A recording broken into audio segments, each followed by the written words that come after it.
Dartmoor Prison, isolated from the outside world by walls of granite.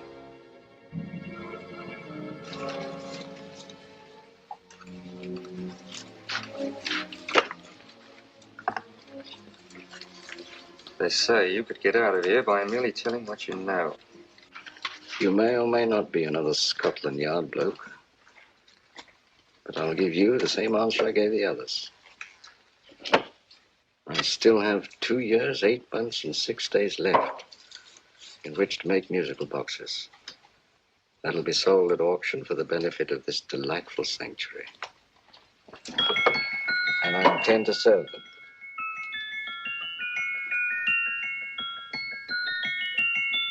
Move along.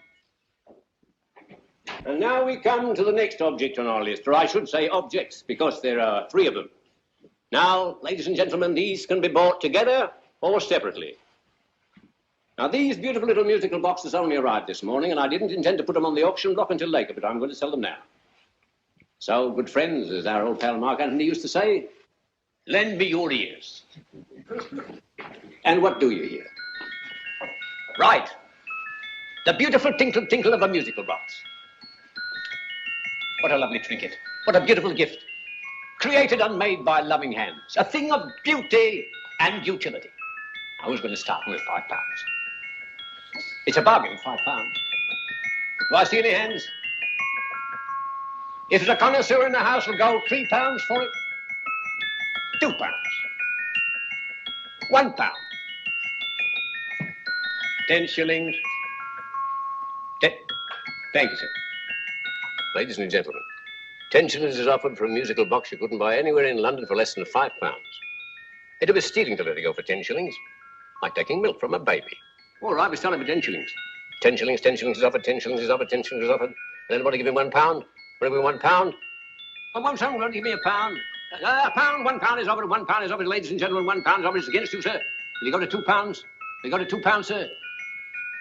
£2. £2 is offered. £2 is offered. Going once, twice, third and the last call. Sold to the gentleman for £2. Sorry, my dear. Now, ladies and gentlemen, comes the opportunity to purchase an exact duplicate of the beautiful little musical box just bought by this gentleman for the ridiculous low price of £2. Oh, it's exactly the same. Exactly the same. Made with the same hands. You hear that? Isn't that lovely? That tinkle, tinkle, tinkle, tinkle. Sounds like Bow Bells to me, you know, with little angels pulling on the ropes, eh? Who'll give me £2 for it? Who's starting with £2? Will anybody starting with £2? Oh, come, ladies and gentlemen. You know, from your enthusiasm, we might all be in Scotland instead of London. Please buy it for me, Daddy. £2, certainly not. We all might be in Scotland. Besides, I don't like his manner. £1, 10 shillings. £1. £1 is ours. £1 is offered. £1 is offered. Going £1. Any advance? Going once. Going twice. The third and the last call. Sold to the lady for £1. Smart bidding, my dear. Thank you. We come to the third and last of these beautiful little musical boxes. Exactly the same. Tinkle, tinkle. Isn't that lovely? Ladies and gentlemen, I don't bring you here to gull you and swindle you. This is the exact replica of those 2 I just sold before.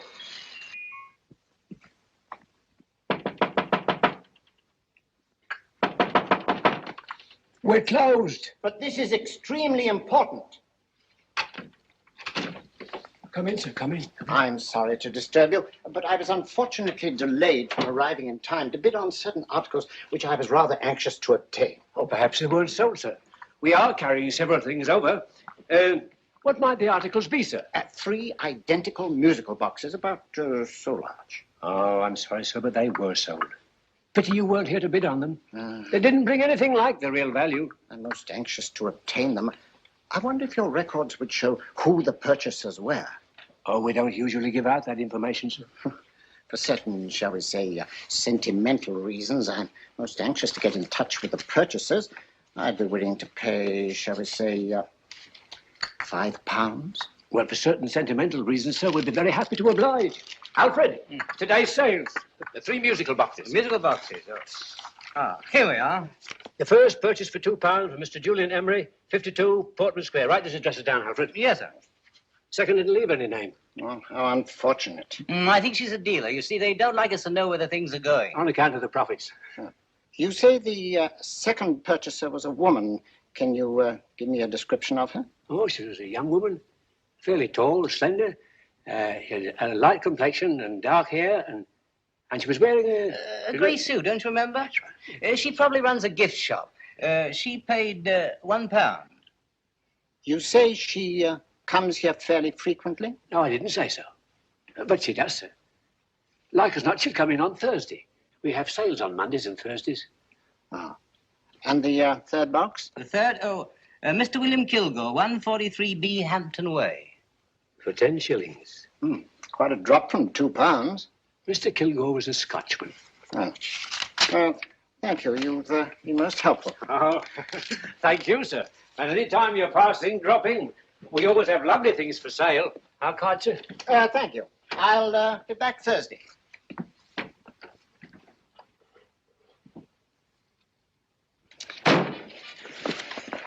The message reached us too late. Musical boxes are being sold. Well, let's get out of here.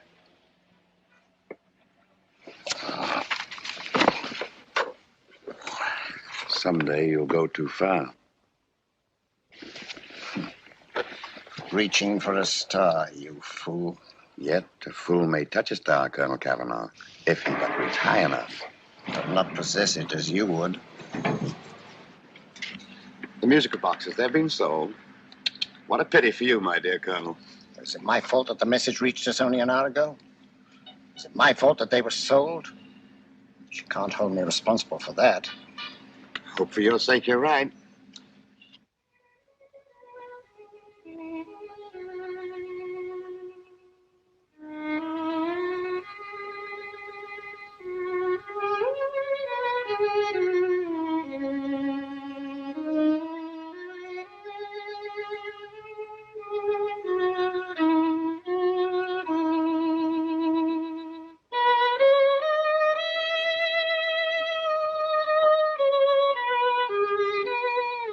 They will call upon you tonight at 7:45, a gentleman who desires to consult you upon a matter of the very deepest moment.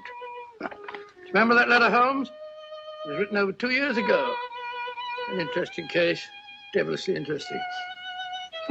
Irene Adler. What a striking-looking woman from the brief glance I had of her. Seems only yesterday. What charm. What poise. And what a mind. Sharp enough and brilliant enough to outwit the great Sherlock Holmes himself. I take it the new issue of the Strand magazine is out, containing another of your slightly lurid tales. It is indeed. And what do you call this one? I call it A Scandal in Bohemia. Not a bad title, eh? If you must record my exploits, I do wish you'd put less emphasis on the melodramatic and more on the intellectual issues involved. More on the What do you mean by that? Well, I do hope you've given the woman a soul. She had one, you know. By the woman, I suppose you mean Irene Adler. Yes. I shall always remember her as the woman.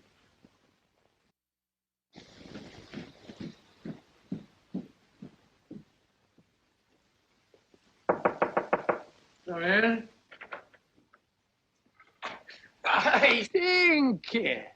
That's it, old boy. How are you? How are you, old boy? I haven't seen you for years. I want you to meet my old friend Sherlock Holmes. Holmes, this is Stinky. In other words, Julian Emery. How do you do, Mr. Emery? Watson has often spoken of you. Oh, had he? Yes, we were at school together. Yes, more years ago than I care to remember, but you didn't come in here just to remind me of that. No, I just happened to be in the neighborhood and saw your lights burning, so I took the liberty of looking you up. Still writing your mystery stuff? Yes, there's a new one out this week. Good, I never miss them. Oh, good, thanks. I say that bandage makes you look very interesting. Still poking your nose into other people's business as usual? Who hit you? I haven't the foggiest notion. Somebody knocked me on the head in my own living room and then proceeded to commit the most idiotic burglary you ever heard of. Fellow must have been balmy as a coot. Balmy? Why? Come sit down, old boy. Would you like a cup of tea? Huh? Oh, all right. I'll go and tell Mrs. Hudson about it. Yeah. Why do you say the robbery was idiotic, Mr. Emery? Oh, simply from the fact that with about £5,000 worth of musical boxes in my living room, the thief, who I caught in the act, made off with one that isn't even worth £5. I gather you're a collector of musical boxes. Yes, I am indeed. Some of them are very beautiful, but not the one that was stolen. The thief evidently grabbed the first thing that came to his hand when he heard me coming into the room. Still, it's rather odd, isn't it, that having disposed of you, he didn't pick up something more valuable. Mm-hmm. Was there anything unusual about the stolen box? No, nothing at all. No, I picked it up in the south of France, several years ago. You say you have many valuable music boxes, yet the thief made off with one that isn't worth £5. Sounds like rather an intriguing little problem. Well, I take it that he was just an ordinary petty thief and didn't know the value. That is a possible explanation, and yet I venture to say that the average petty thief has a more extensive knowledge of the value of objet d'art than the average collector. Well, anyway, that's Scotland Yard's theory. They didn't get very excited about it. That's consistent anyway. I wonder if I might see your collection, Mr. Emery. Oh, of course you could, yes. Nothing a collector likes more than showing off his trophies. When would it suit you? No time like the present. Good. My place is just round in Portman Square. Shall we? Yes, right. Hello? Where are you going? Stinky hasn't had his tea yet. Oh, I'm sorry. We're going round to my place, where I'm going to give you something better than tea. Now, this one was made for Louis XV, and is one of the very few still in existence from that period, and a particularly fine specimen at that. Charming, isn't it? Quite. They all sound to me like a lot of mice running about on a tin roof. I'm afraid you have no ear for music, Watson. Give me a good old band playing a rousing march. You have all your silly little tweets.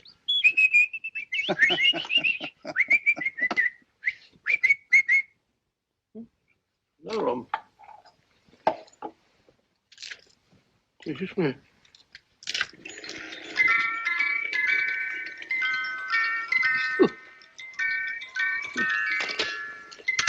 Stupid thing. Singing rabbit. What would you say offhand is the value of a box like that, Mr. Emery? Well, it's hard to say offhand, but I think we'll bring about £500 or £600 today. It's the gem of my collection. Yet a thief who steals an oddity like a musical box passes up one worth £500 for one of almost no value at all. Odd. Very odd. What was the stolen box like, Mr. Emery? Oh, just a plain wooden box about so big. Mm-hmm. As a matter of fact, I have one over here almost exactly like it. I picked this up yesterday at an auction room in Knightsbridge. Paid only £2 for it. Of course, I wouldn't in the ordinary way add one like this to my collection, but the tune intrigued me. I'd never heard it before.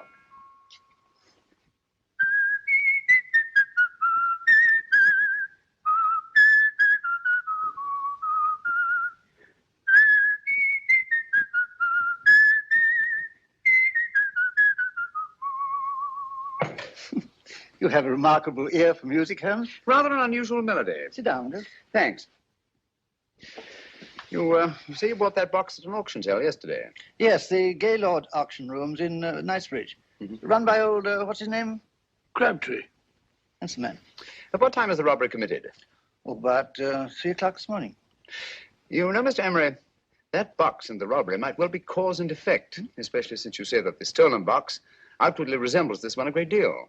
And Scotland Yard were not particularly interested, eh? Oh, yes, but I wouldn't blame them for that, especially as I told them I was quite unable to describe the thief, except, of course, for the fact that it was definitely a man. All you remember is that you came in here and someone struck you on the head. Yes, and the next thing I knew, my man was trying to revive me. It might be wise for you to put that box away somewhere and lock it up. Oh, I don't think that's necessary.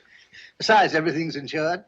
Well, at least if any further attempts at robbery are made, I'd suggest that you call the police rather than running into any personal danger. Oh, come, Holmes, aren't you being a bit of an alarmist? Possibly. Well, I must agree with old Stinky. Seems to me you are making rather a mountain out of a molehill. Molehill is the word, old boy, and it's time you were in bed. Thanks so much for letting us see your place. No, it's been glad meeting you. Holmes, I can't understand why you were so mysterious. Seems to me the petty thief explanation was the only sensible one. Really? I can't see how you can believe it was anything else. I didn't say I believed it to be anything else. The petty thief theory is the obvious one, I grant you. However, it's often a mistake to accept something as true merely because it's obvious. The truth is only arrived at by the painstaking process of eliminating the untrue. We are not able to do that in this case without further data. Rubbish, you're pulling my leg. You're trying to turn a tuppenny halfpenny robbery into an international plot. No, I'm not. I just hope that your friend Stinky is a little more cautious in the future. Just in case.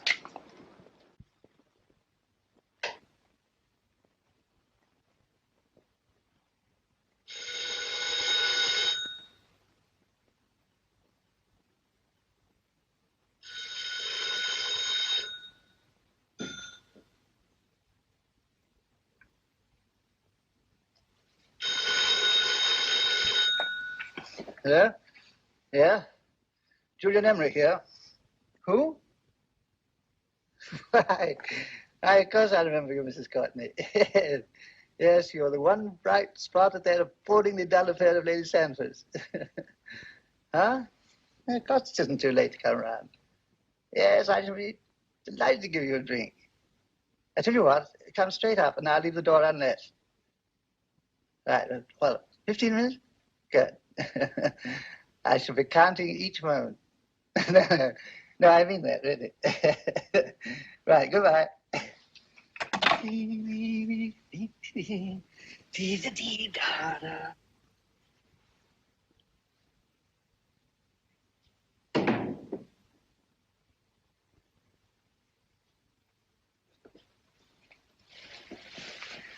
Boo!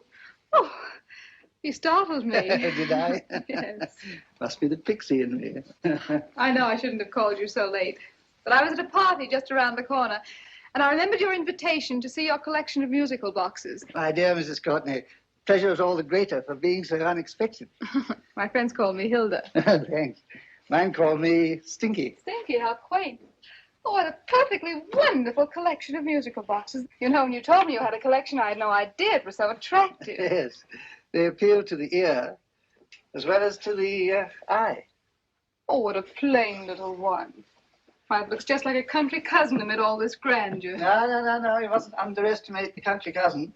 Only last night a burglar broke in here, and with all these to choose from, went off with one very much like it. Really? Yes, I don't mind the loss of the box so much, but I do resent this crack on the skull. But it makes you look so interesting. Oh, do you think so? Uh-huh. It's funny, that's what old Fatso said. Fatso? I mean, Dr. Watson. He was here this evening with a friend, a Mr. Holmes. He's interested in my collection, too. Sherlock Holmes? Yes. Do you know him? I've heard of him. Yes, he seems to think I'm in some sort of danger.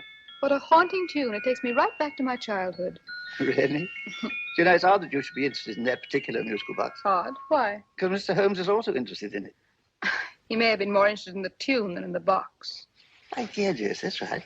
I remember now. He whistled it note for note, having heard it only once. Really? He must be a remarkable man. Bit of an alarmist, if you ask me. Don't you believe in warnings? Of course not. Who'd want a box like that? I would. You're not serious. Oh, but I am. Well, you put me in a very awkward position. I'm a collector, you know. And the collector buys but never sells. But if the price were high enough... The price has nothing to do with it. It's the principle of the thing. Yes, well, we haven't had our drink. No, thanks. I must be getting along. Must you really? I'm afraid so. You're not walking out on me, are you? My reputation. Stinky. I say, you know, you are an attractive woman. Thanks.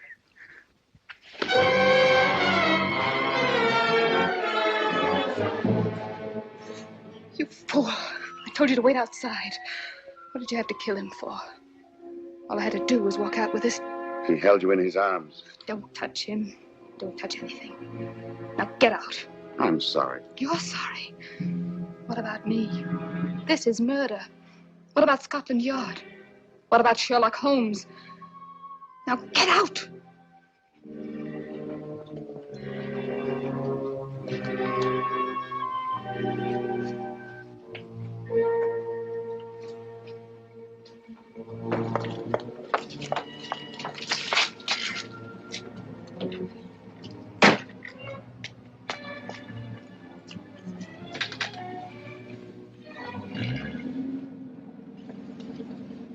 Did you get it?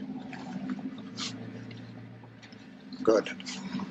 Did you have any trouble with him? Just a matter of murder. Ah, Mr. Holmes. Hopkins? Thanks for coming so promptly. Inspector Lestrade suggested that I call through to you. Mr. Emery was the client of Mr. Holmes, Inspector. Indeed. You didn't mention that when I telephoned you, Mr. Holmes. Well, not exactly a client, Inspector. Sergeant Thompson?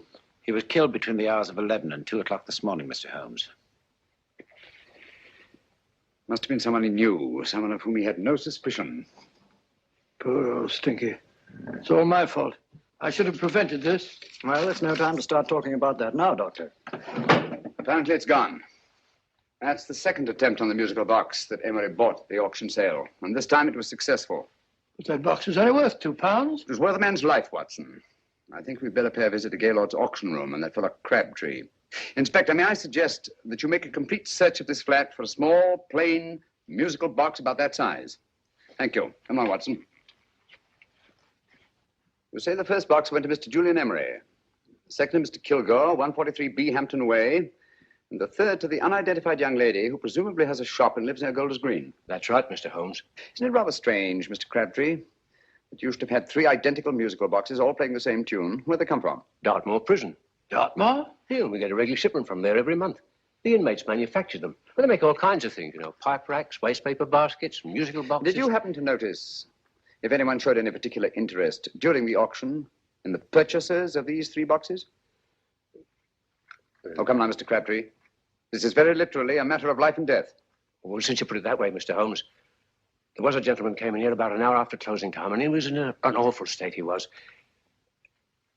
He gave me £5 to tell him where the boxes had gone to. He said they had a sentimental value for him, sir. Expensive sentiment. Can you describe him? He was tall, distinguished looking, and he had grey hair and a moustache. He was quite a gentleman, sir. Now, what was his reaction when you were unable to supply him with the address of the young lady who owned the shop? I told him the young lady usually come back on Thursday. He said he'd come back on Thursday. Now, that's tomorrow. Thank you, Mr. Crabtree. You've been very helpful. Thank you. Come along, Watson. Where are we going now, Holmes? The home of Mr. Kilgore, the man who bought the 3rd box.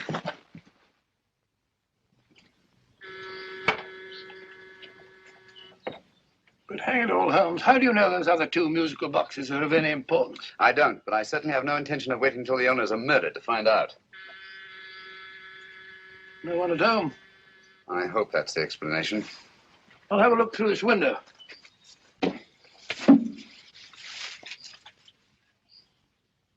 Doesn't seem to be anyone there. The place seems deserted as far as I can see. Yes. Mr. and Mrs. Kilgore at home? No. When do you expect them? Oh, in an hour or so.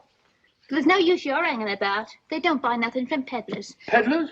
My good woman, this is Mr. Sherlock Holmes. Sherlock Holmes? Oh, go on. Do you mind if we come in and wait? My business is rather urgent. Well, I've got to go out and do my shopping. And I don't know as Mrs. Kilgore would like any strangers nosing about. Quite all right, I assure you. Well, I've got to be off. It's a wait in the parlour. And no smoking either. Mrs. Kilgore says it smells up the house. Funny old girl, Holmes.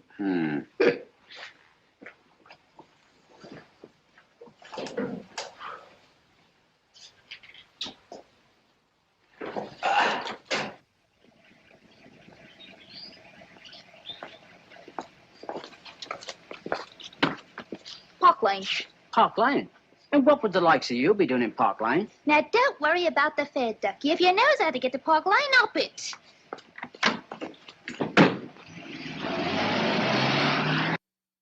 You know, Holmes, I've been thinking. There must have been something hidden in that box of old Stinky's. Stolen jewelry, possibly. What's up, Holmes? Listen. What's just the steam in the water pipes?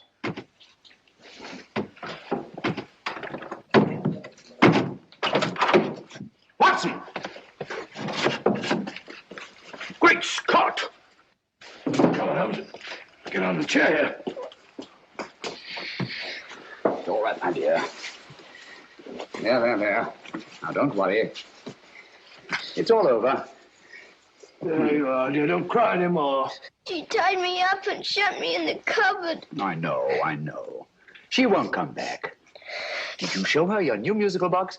Yes, she said she wanted to hear it play. And as soon as I showed it to her, she grabbed all of No, it. I know. Now, don't worry. We'll buy you a new musical box. Yes, my dear, the best one in London. Watson. Oh, what a fool I've been. What do you mean, Holmes? She took the musical box out of this house in that market basket, right under our very noses. Why could the Kilgore charwoman want to take the music box? She isn't the Kilgore charwoman. She's a consummate actress. An extremely clever, unscrupulous woman who will stop at nothing. Take care of the child, will you, Wolfella, till our parents get back. Explain everything to them. Of course I will. But, Holmes, where are you going? Somewhere, somehow. I must get to the young lady who bought that third musical box before our opponents find out. I only hope that I won't be too late. Oh, no, darling, you mustn't cry anymore. Now, cheer up. Would you like to hear old Uncle make a noise like a duck?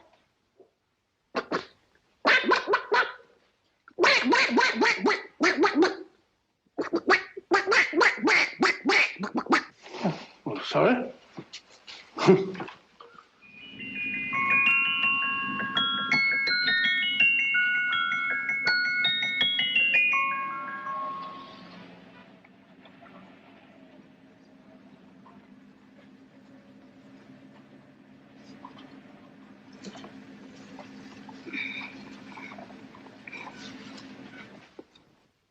And now, ladies and gentlemen, how much am I offered for this beautiful lace Dresden china figurine? A lady of the French court. Now, this is the genuine article. What a beautiful ornament for your mantelpiece. Or you could use it as a centerpiece on the dining room table. Now, will somebody start me for £10? Will somebody start me for £10? £8? £7? All right, £5 is offered, £5 is offered, £5 is offered, £5 10, £5 15, £5 15. £6 is offered, £6, going once, going twice, the third and the last call. Have you all done? Sold to the lady from Twickenham for £6. Next, we have a real museum piece, ladies and gentlemen. A fine 19th century doll. The costume an exact replica of the holiday clothes worn by the Hungarian peasant women. Now, ladies and gentlemen, an article like this would cost you from £15 to £20 in a West End shop. I'm not going to ask you for anything like that. Who'll give me £2 for it? £2. Anybody offer me £2? £2 for the Hungarian? £2? £1. What? Anybody give me £1? Anybody offer me £1 for the doll? £1 is offered, ladies and gentlemen. £1 is offered. Now, I'm not going to waste your valuable time or mine in trying to get one half of what this beautiful doll is worth. If the young lady can steal it for £1, that's her good fortune. So it's going once, it's going twice, the third and last call. Any more? Sold to the young lady for £1. And now, ladies and gentlemen, may I draw your attention to something which may be a great surprise to you, worthy of any collection. The only other one like it is in the British Museum. It's a Ming vase of the 7th dynasty. This vase lay in a large collection somewhere outside Rome for over 2 centuries, I understand. It was discovered there by the noted antiquarian Sir Andrew Coppleston. Now, some of you may remember Sir Andrew Coppleston. Besides being a noted traveller and antiquarian, he's also a gentleman rider. The girl with the parcel in her hands, that's her. Are you sure that's the girl? She fits perfectly the auctioneer's description. Follow her, Hamid.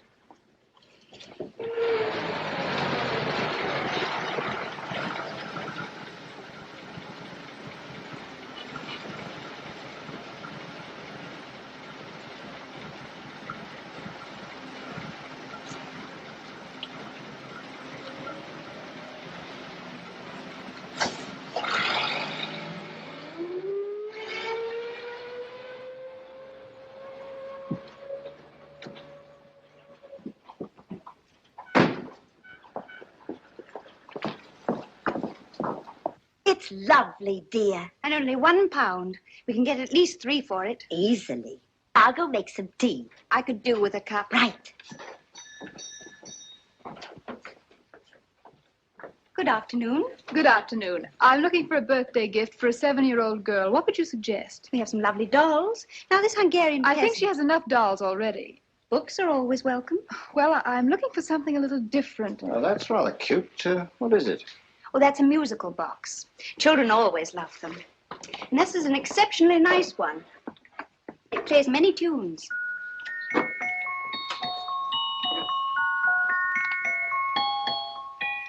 Have you any others? Yes. If you'll just step this way. I have only 2 left.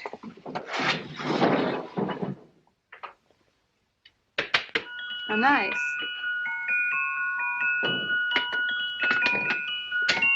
Are you sure this is all you have? I'm sorry. They're rather hard to find, you know. That's our entire allotment. I did have one other, but I sold it earlier this afternoon. But it was only a plain wooden one. It wouldn't have been a very nice gift for a child. Really? Do you happen to know who the purchaser was? Why, yes. He left his card, just in case anyone should inquire for him.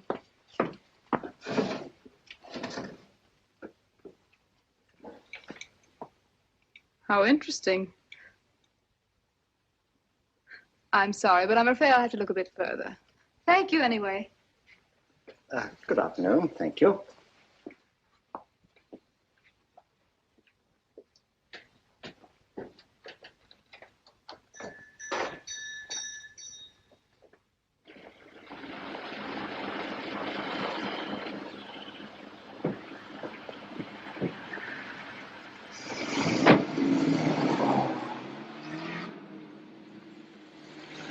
Heavy! Follow that cab. Here, now, what? Scotland Yard. Hop in.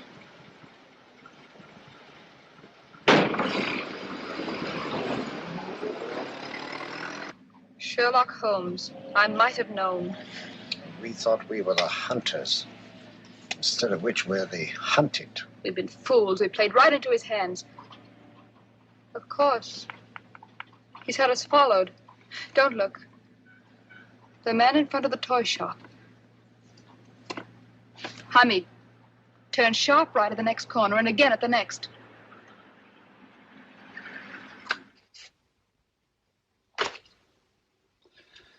No photograph of her, Commissioner, as I expected.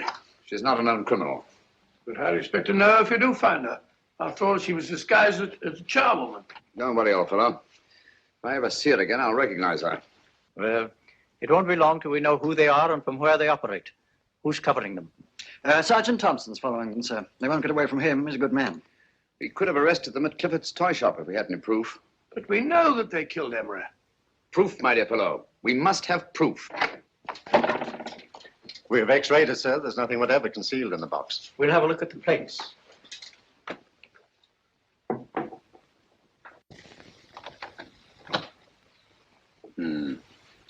There must be some clue. And it's probably so obvious that we've all overlooked it. Seems to me we're up against a bunch of lunatics. Not lunatics, my dear fellow. Extremely astute, cold-blooded murderers. What can these little musical boxes have in them that's so important? Don't forget, they were made in Dartmoor prison. You can smuggle stuff into prison, but not out. Do you want us to break the box apart, sir, to see if there's anything the x-ray hasn't caught? No, not yet. Do you mind if I take it? Certainly. Thanks.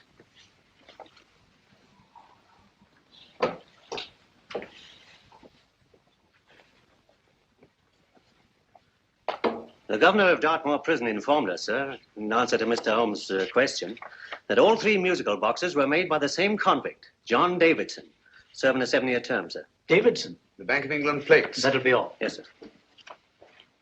Now we're getting somewhere. Wait a minute. How did you know about the plates, Mr. Holmes?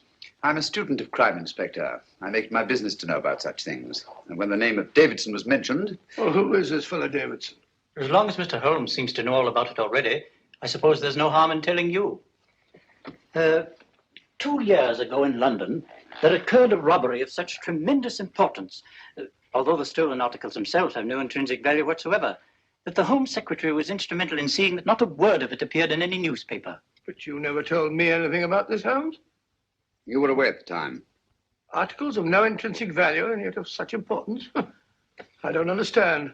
Davidson was apprehended within 15 minutes of committing the theft. But by that time, He'd hidden the articles in question, and they've yet to be found. Before going further, Dr. Watson, I must inform you that this matter's not to be mentioned outside of this room. Of course not. Do I look like a man who'd gossip? Let's not go into that now, old fellow, shall we? Davidson had been employed for years in a position of extreme trust by the engravings department of the Bank of England. The articles he stole were nothing less than a complete duplicate set of plates for printing £5 notes. What? The Bank of England's own plates? Precisely. And with those plates, a gang of crooks could flood England with £5 notes, not forged in the usual sense of the word, but notes undetectable from genuine Bank of England notes in any way whatsoever. Good heavens. Any whisper at all might have resulted in enormous damage in shaking public confidence in the Treasury. We tried everything after we arrested Davidson. Offered him a shorter sentence if he'd tell us where he'd hidden the plates. Why, we even put in Scotland Yard men with him as cellmates, but no results. Obviously, Davidson's a man of strong character and infinite patience. Yet suddenly he feels impelled to smuggle out the secret of the hiding place of the plates to his confederates. Why? I don't understand, Mr. Holmes. Well, for example, has the Bank of England made any plans to radically change the design of the £5 note so that in, say, 7 years from now, notes made from the stolen plates would be worthless? Confidentially, Mr. Holmes, such a move was discussed. But replacing all the £5 notes in circulation would be such a Herculean task that nothing's been done about it as yet. I see. Of course, there is another possible explanation. Davidson didn't have much time to find a hiding place before he was captured. He may be afraid that the plates will be accidentally discovered before he's released. Hence his anxiety to communicate their whereabouts to his confederates as soon as possible. I believe you've hit it, Mr. Holmes. I'm sure that the message is contained in this musical box. Or rather, in all 3 musical boxes, since possession of all 3 seems to be essential. Our opponents have 2/3 of the puzzle, we have 1/3. Well, what are you going to do, Holmes? Try to deduce the message from the 1/3 that we have.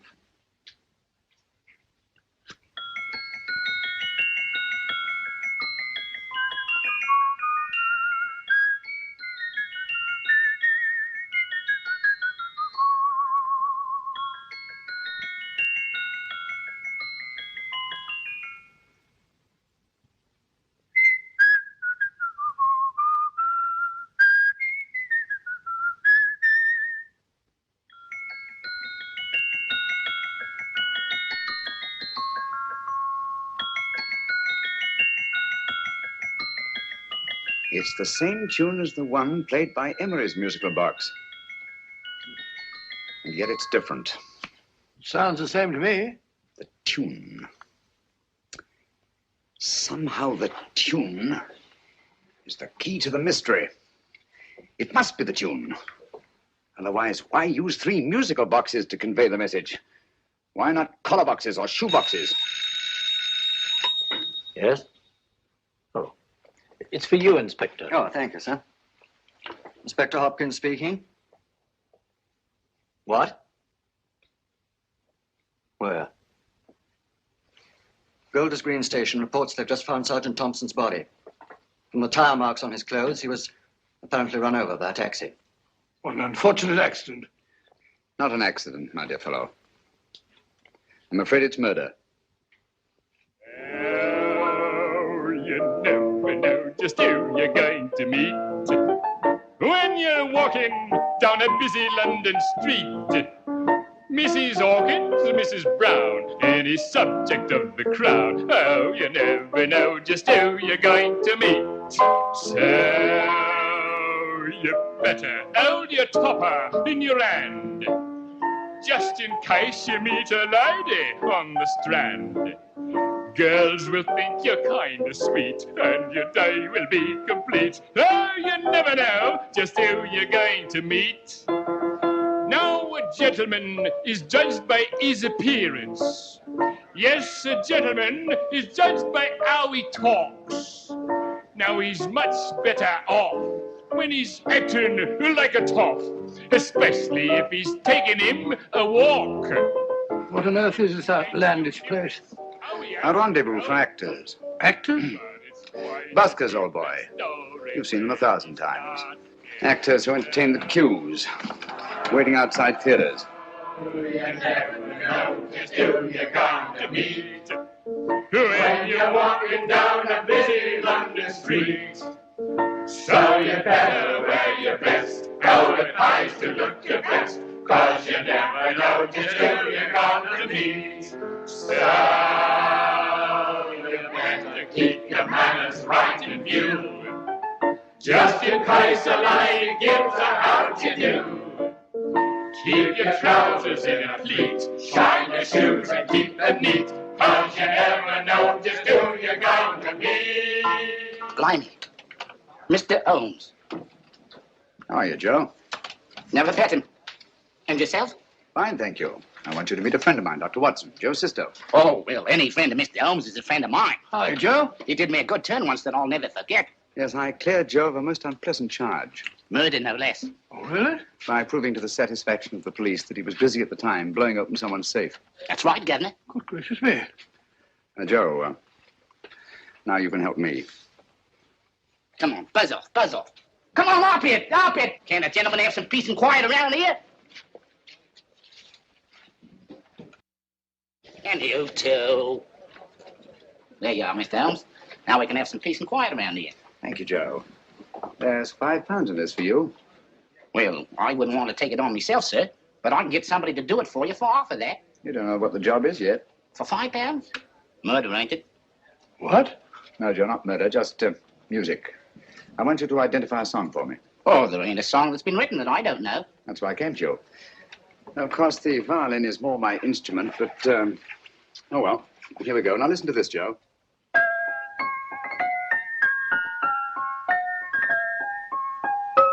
Wait a minute. You're playing that wrong. That should be E natural, not E flat.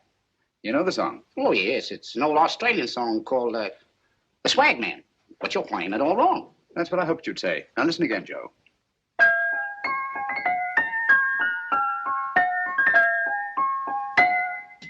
That's the same tune, all right. But you're making different mistakes than you did the first time. No, not mistakes, Joe. Call them variations. Here, play the song for me, will you, the way it's written.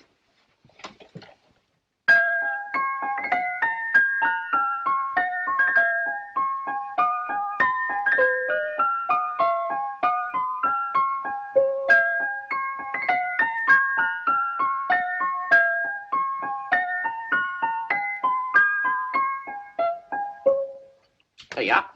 Thank you, Joe. What's it mean, Holmes? Are you onto something? Perhaps. I don't know yet. It's probably a code of some sort. Joe,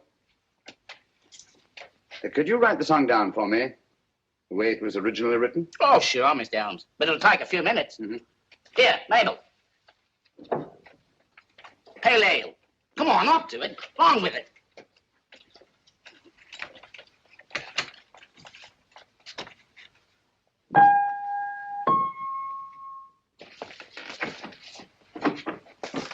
Well, obviously it isn't the lyrics. No combination of those words made any sense at all. The variations in the way Emery's musical box played the tune are different from the variations in the one we have. You sure? Quite.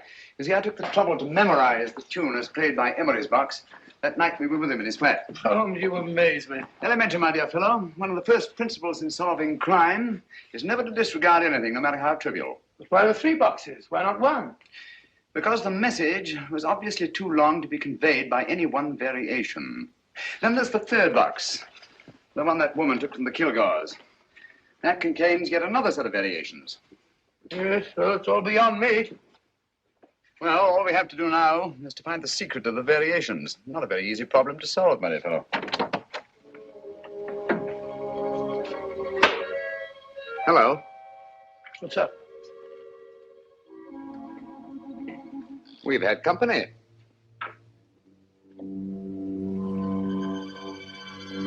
I say, this is outrageous. Ask Mrs. Hudson to come in here, will you? Right.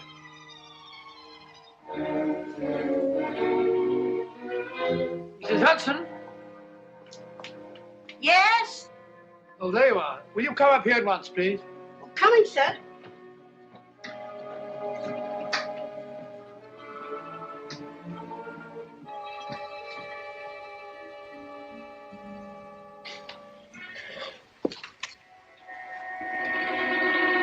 Mercy me, Mr. Holmes. What has happened? Who called while we were out, Mrs. Hudson? Just a young lady. The one who said you wanted her to wait for you. And a nice-looking old gentleman with Our her. friends again, Watson. Friends? What did the young lady look like? Oh, I couldn't see her face. She had a heavy black veil on. But she had such a nice way with her. Oh, I'm sorry, Mr. Holmes, if I've done anything wrong. But you did say I should always let clients come in and wait for you. Don't worry, Mrs. Hudson, don't worry. You had no way of knowing. It's quite all right, quite all right. Now, don't worry, Mrs. Hudson. Don't worry. Well, where on earth's the musical box? They didn't get it. Didn't get it? Where is it? It's in your hand. In the biscuit jar. Take the biscuits off the top. Now put your hand inside, and you'll find the music box. Well done, Holmes. Well done. Amazing.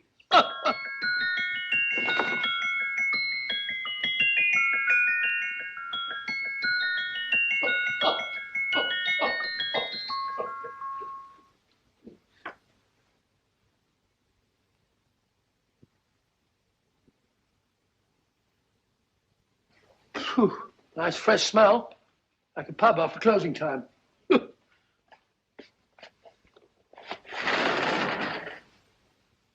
I say, Holmes, What? it's morning. Allow me to congratulate you on a brilliant bit of deduction.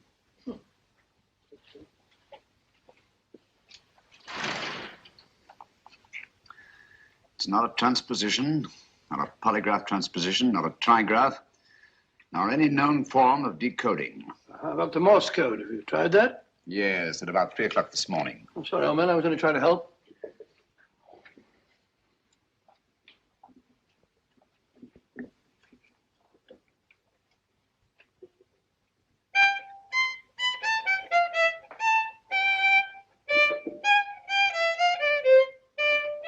Oh, do me a favor. Not again. Must have heard that thing 1,000 times. Kept me awake all night.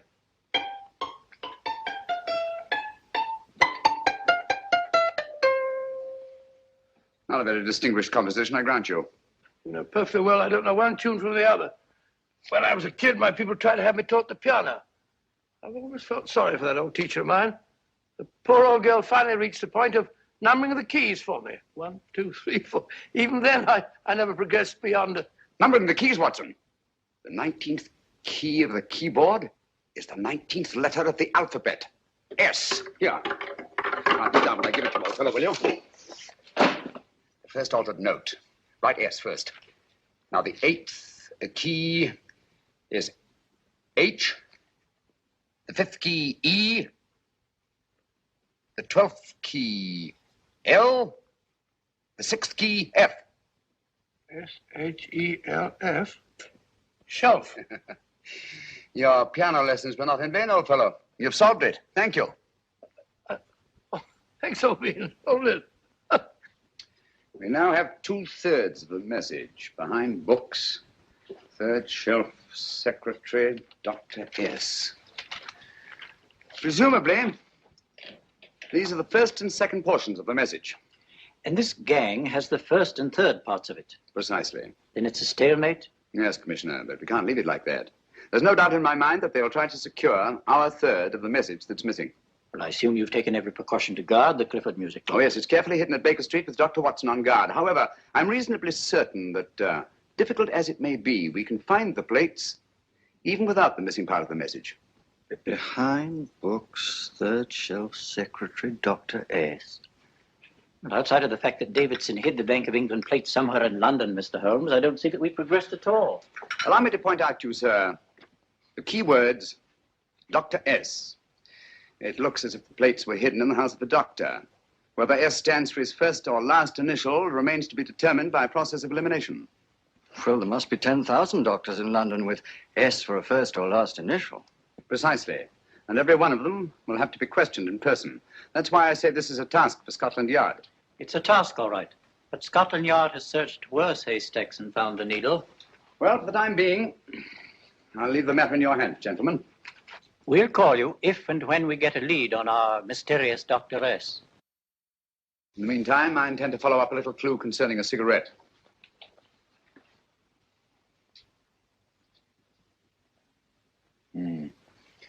You're certain of the identification of the tobacco? Absolutely. I have made up this special blend for only 3 customers.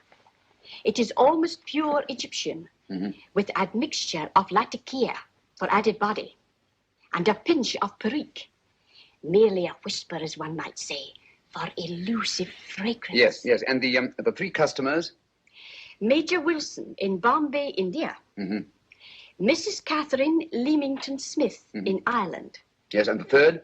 Mrs. Hilda Courtney of Park Mansions, Bryanston Square. Thank you. Thank you very much. You've been most helpful. It is a pleasure to have been of service, Mr. Holmes.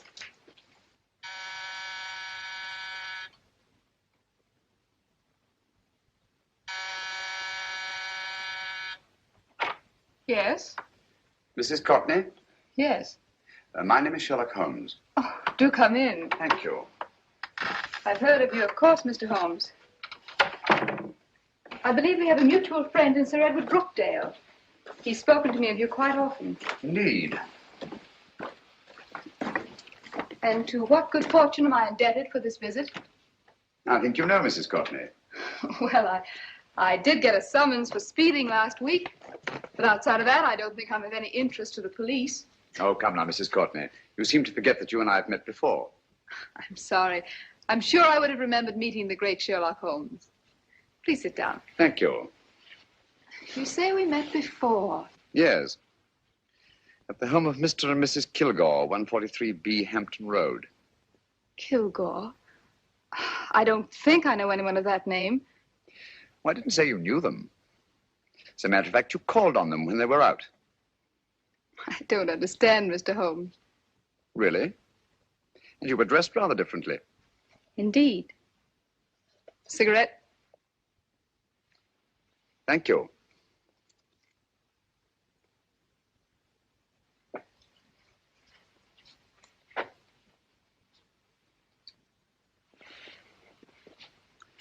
Thank you.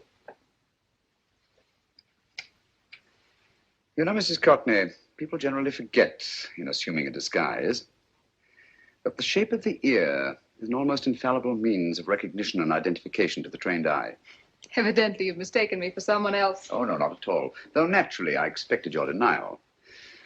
But when you paid your visit to my rooms at Baker Street, you carelessly left behind another identification. They're, identical, aren't they? Yes, I must admit they are. You see, Mr. Holmes, to catch one as clever as you, I had to use a very special lure. I knew you'd be unable to resist the bait of my cigarette, having read with great interest your monograph on the ashes of 140 different varieties of tobacco. I should advise you not to move, Mr. Holmes. I must congratulate you on your ingenuity, Mrs. Courtney. It was indeed a brilliantly designed trap. Thank you, Mr. Holmes. Praise from a master is indeed gratifying. I shall always cherish the memory of your flattering words. Memory? Precisely. I'm afraid these gentlemen have a most regrettable task to perform. Unless, of course, you care to turn over the missing musical box with your pledge to take no action against us in the future. I'm afraid that will be impossible. I thought that would be your answer. Hamid! Careful! Careful. There's no need to be unnecessarily rough with our distinguished guests. You realize, Mr. Holmes, that your demise will not take place here. The corpus delicti, you know. Well, naturally. Shall we go? It's so fearfully awkward having a dead body lying about. Don't you agree, Mr. Holmes? Another dead body shouldn't weigh too heavily on your conscience, Mrs. Courtney.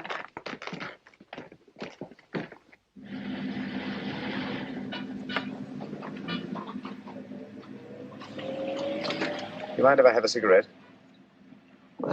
Don't see why not.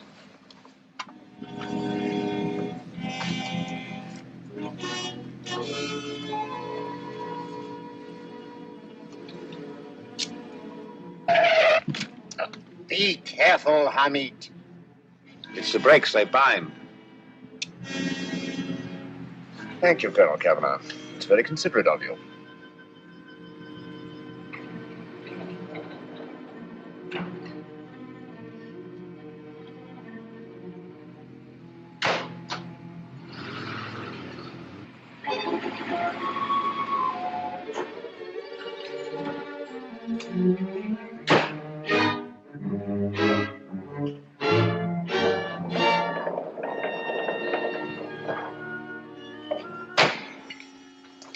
You'll be happy to know, Mr. Holmes, that your death will be a painless one. Hamid, attach this to the motor of the taxi. That little attachment, my dear Mr. Holmes, contains the deadly fluid known as monosulfide.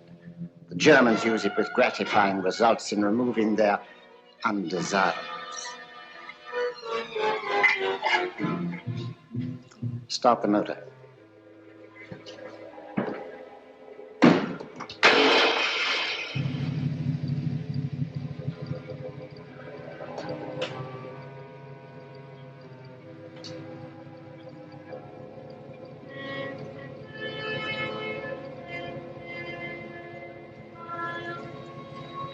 Tape his mouth.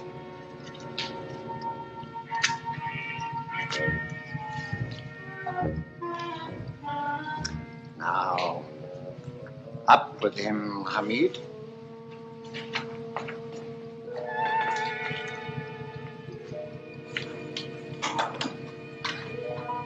You find yourself like Muhammad's coffin, Mr. Holmes, suspended between heaven and earth.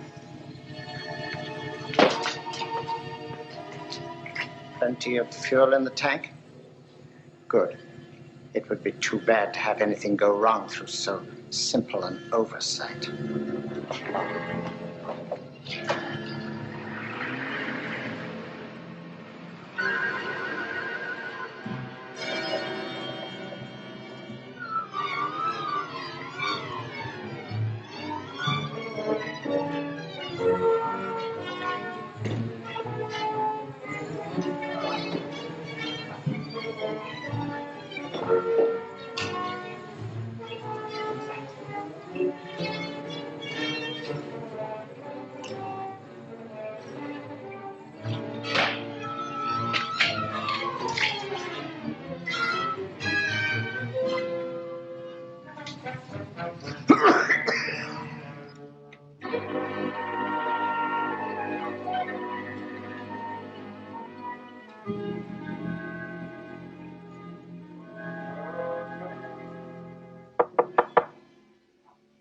Yeah?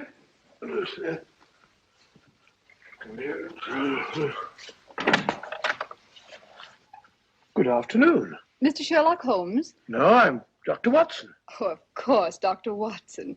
How stupid of me. Oh, so, this is stupid of me. Won't you come in? Well, I really came to see Mr. Holmes. Oh, I'm afraid he's out. I don't know when he'll be back. Perhaps there's something I can do. Won't you sit down?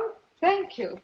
You know, Sherlock Holmes and I have been engaged on a great many cases. Oh, really? Yes, indeed. As a matter of fact, this very moment, we're involved in one of the most baffling... Oh, well, won't you tell me your trouble? I may be able to help you. That's very kind of you, Dr. Watson.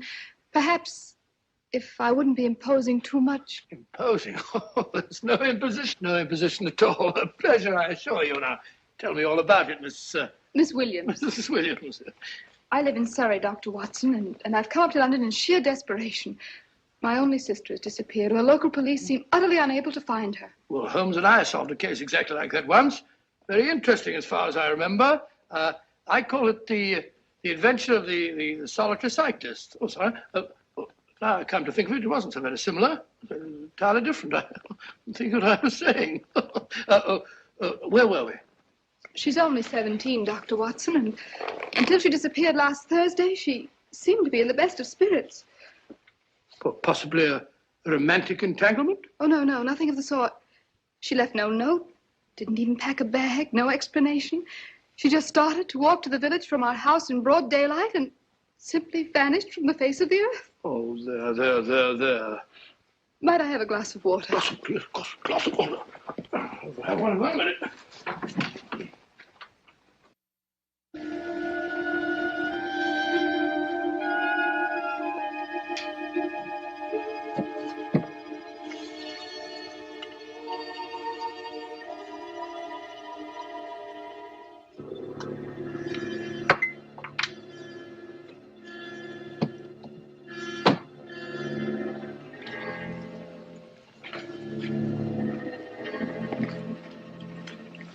There you are, my dear. Thank you, Dr. Watson. No, you're not to cry anymore. You must pull yourself together. I feel much better already knowing that you're going to help me. Oh, Dr. Watson, look! Good heavens! Get through the fire brigade, quickly! Haven't you a fire extinguisher? By Jove, we have in the kitchen.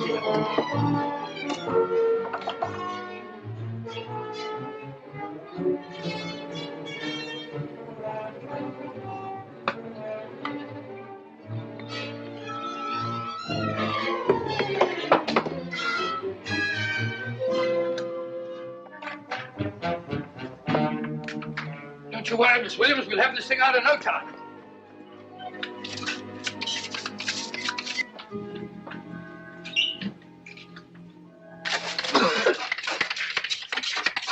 That's got it. Get some air. Well, you see, there was no need for the fire brigade after all. I hope you weren't too frightened, Miss Williams. Gone. That's the trouble with them. They always lose their heads in an emergency. Well, a musical box. Great Scott! Miss Williams!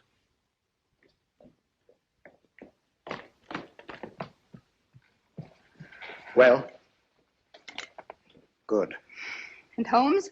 By now, Mr. Holmes has no doubt exchanged his violin for a harp. Always assuming that heaven is his destination.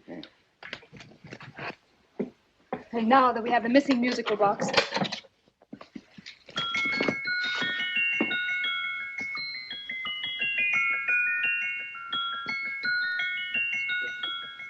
Nineteenth note. 19th letter. Yes. He hasn't been there, you say? Holmes, where on earth have you been? I've been trying to get you at the club, at Scotland Yard, all over London. You're looking for me in the wrong places. Holmes, terrible things happened. I've been duped. That woman, she made a complete fool of me. Well, what do you mean? Well, she came here, let off a smoke bomb. I thought the whole place was on fire, and my first thought was to save the musical box. No need to say any more. She has the box. Yes. Don't blame yourself too much, old fellow. She's an extremely clever antagonist. Smoke bomb, you said? Well, you can console yourself with the thought that your charming friend is at least a reader of yours. What do you mean?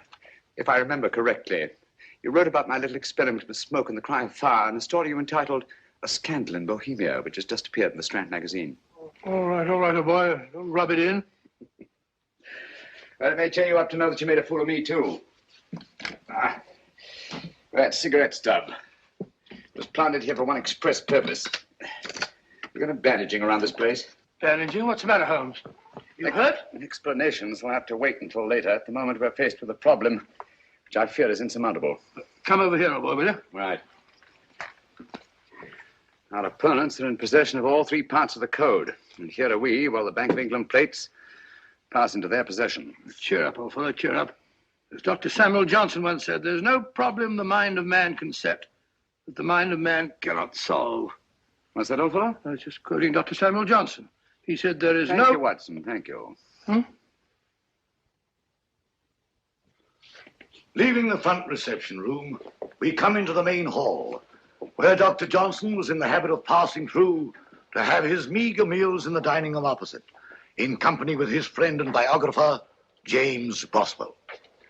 We will now pass up the stairway, which remains in its natural wood finish, just as it was when the good doctor was here. The framed etching on the wall is believed to have been presented to Dr. Johnson by the distinguished painter, Sir Joshua Reynolds. I've been told here that picture was given in by Mrs. Thrale, and it's definitely not a Reynolds. Is that important, my dear? Oh, I'm sorry. This way, ladies and gentlemen, please, this way. Move along, children, move along. The secretary's not on this floor. Patience, Hamid. I've a feeling My that... dear Colonel, with Sherlock Holmes out of the way, what could go wrong?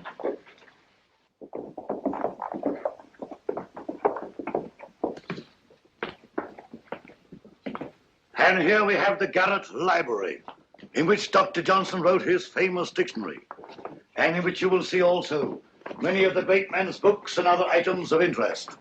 Step forward, ladies and gentlemen, please, step forward. Standing in the corner is the secretary, which contains many of the original works by the literary genius. On this table, Dr. Johnson's cat, Hodge, used to sleep while his master worked. A strange thing about this cat, ladies and gentlemen, was its love of oysters. They do say that the dear doctor often went hungry to find the cat that delicacy. What a pity. Now we will visit the grey room, which is immediately below us, in which you will see the very bed in which Dr. Johnson died. What did he die of?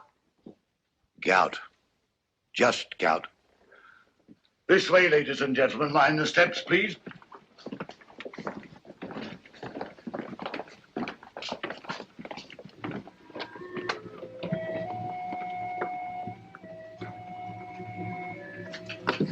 Your keys.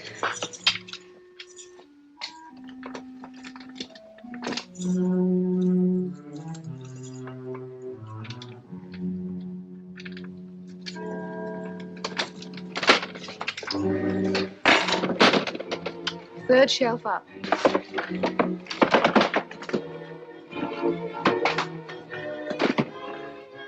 The knife.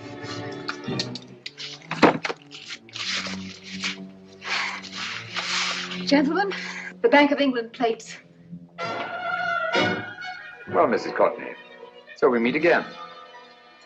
No, I shouldn't do that if I were you, Colonel Capner. I must congratulate you, Mr. Holmes. You're far more clever than I thought. Thank you, Mrs. Courtney. Praise from you is indeed gratifying. I shall always cherish the memory of your flattering words. Memory? Oh, thank you. And now I have a most regrettable task to perform.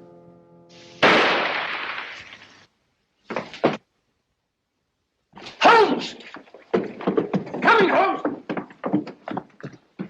Holmes, you all right?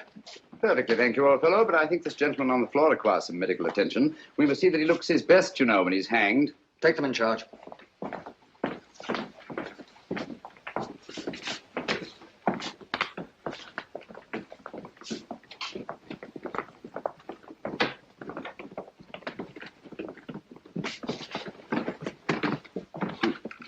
A brilliant antagonist.